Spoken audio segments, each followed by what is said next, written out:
Hello folks, Chris Blizzard here again, and this is the third video in my Seeing God series. This is about the time I saw God in the Army, and let me tell you, this is the big one. This story, my other stories, testimonies. My other testimonies you could dismiss. My first one as a random phone call. My second one as a crazy bird.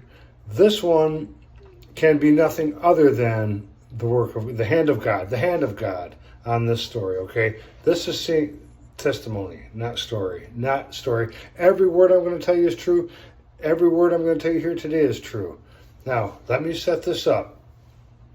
It's 1987. I joined the Army in 86. This is 87. Me and some buddies are driving around on 41A around Fort Campbell, Kentucky, where I was stationed, and we see this Mustang, a 1972 Mustang 2 Kia. The sign outside the dealership says $1,588. Man, I'm all over that. Hit the brakes. Not that I wanted to buy a car from one of these shysters, but damn, I couldn't pass on it. Anyway, I go up there.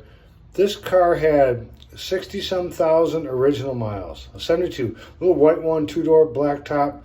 Just gorgeous. I mean, inside and out, even the trunk was perfect. The car was flawless. Where do I sign? Took the car and drove off the lot, and I didn't even have any insurance on it. But the reason they let me go is because, man, you got your pay stub. I forget what the heck it's called now, but they got that on you. They're going to get their money no matter what. So they let me go. This was a Sunday. That Thursday, I'm out in the parking lot waxing my car, and two buddies that were with me, John Campbell and Z, whatever his last name. He had a weird long last name, one of those alphabet names, started with the letter Z, so that's what we called them. So John and Z show up. Hey, how do you like the new car, Blizz? Love it, man. Let's go for a ride. Right on. Hey, let's go down to the park. Okay, I'm not going there sober. We all agreed on that. We stopped and got a fifth of Everclear and a bottle of Kool-Aid, a gallon of Kool-Aid. We went down to the park Thursday night, Clarksville, Tennessee. Nothing happening at that park. So we just sat there and drank. And we drank. And we poured down that whole fifth of 151 in probably an hour and a half. It was gone. And I was a hog. I drank almost half of it. And, man, yeah, you get drunk off that.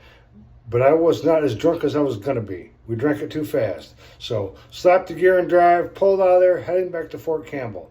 And Fort Campbell's a closed base. You have to have a decal on the front of your car in order for them to wave you into the base. Otherwise, they make you pull off to the side and get cleared with the MP there, which, smelling all the booze, I was not going to do that. So we took the back way. Now, the back entrance, which I've been there recently, is completely different now. But back then, there was one guy standing out front, and as soon as he saw your short military haircuts, he'd wave you through. So we're going in the back way, right? Now, we're going down this road. Let's just call this Guardhouse Road, okay? We're going down this road, and I got the pedal to the metal. 108 miles an hour, I believe it was the fastest I could make that car go. I'm holding it down. And my buddies were screaming. I can't remember about what. The booze was all kicking in now, and I was flying ass drunk, right? Going down the road now, I know we have a stop sign coming up. A road that's kind of at a T, like an inverted T. I guess. Sorry for the bad graphics. Anyway, I slowed down to 70 miles an hour to make this turn. Yeah, pretty damn drunk. And right before I go to make that turn, this is what happened. The steering wheel, I'm holding on to the steering wheel, right? White knuckling this damn thing. It spun out of my hands just as fast as if you were holding onto an engine's flywheel and someone hit the key. I mean, it was that fast, that hard. And as drunk as I was, to this day, I remember the exact words that went through my mind. And no, they weren't, oh, whatever. The exact words that went through my mind was, now is not the time to lose control. So what could I do? I grabbed the steering wheel again. It spun to the right this time, just with that same flywheel. That's my dog. Flywheel motion, ripping that steering wheel out of my hand. Holy crap. What could I do? but grab the wheel again. I grabbed the wheel again, and now we're bouncing along. There's grass going by. There's a big wall of yellow up in front of me, and I'm looking at that and just, holy crap, we hit it. Boom, rocket north, come back down, land on the road that we were trying to go on to, cross over that, pull off to the side of the road, and finally come to a stop. Holy shit. So we get out. The car won't start, of course. We get out.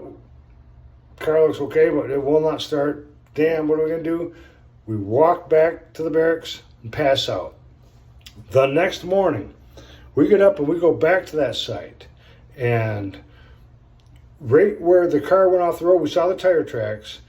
They cut, I'm not kidding you folks, with literally 6 inches to spare before we hit a telephone pole on the left, and 6 inches to spare before we would have went into a sinkhole on the right. This thing was probably 8 foot deep, 12 feet across, 8 feet wide, something like that.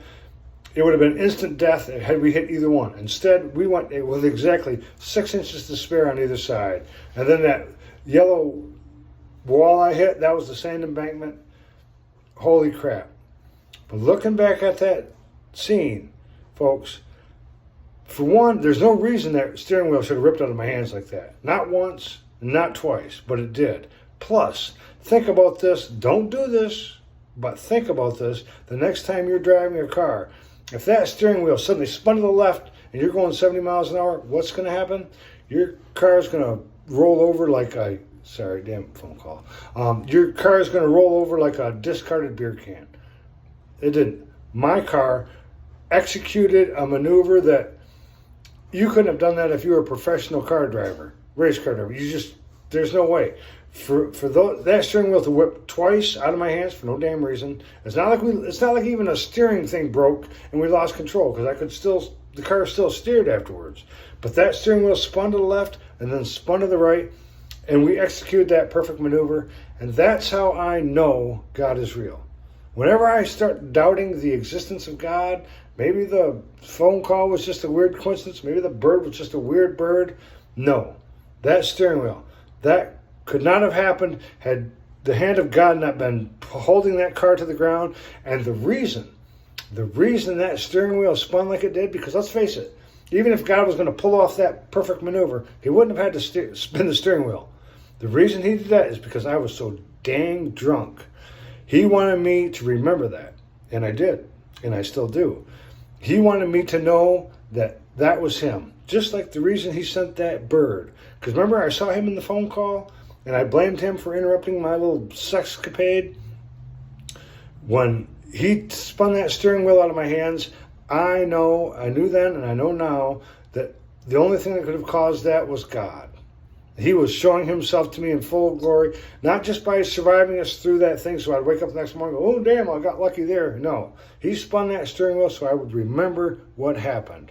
And that, folks, was absolutely the biggest intervention I've ever had in my life. That was proof to me that God is real, and holy crap. So there's that story. That's my biggest one. But come back for the next one, because that's another good one. This one, well, I'm going to give you a little hint. I get saved by an ambulance. And I even had a Catholic priest tell me, God had nothing to do with an ambulance coming along. You just got effing lucky. Exact quote. No shit. So I can think back to the steering wheel, the phone call, the bird, everything, and I go, no, I know I didn't get lucky. God was watching out for me. Why was God watching out for me? I'm going to tell you about that in my next video, my last video. So please come back for that. Thank you. I hope you're enjoying yourself. Bye-bye.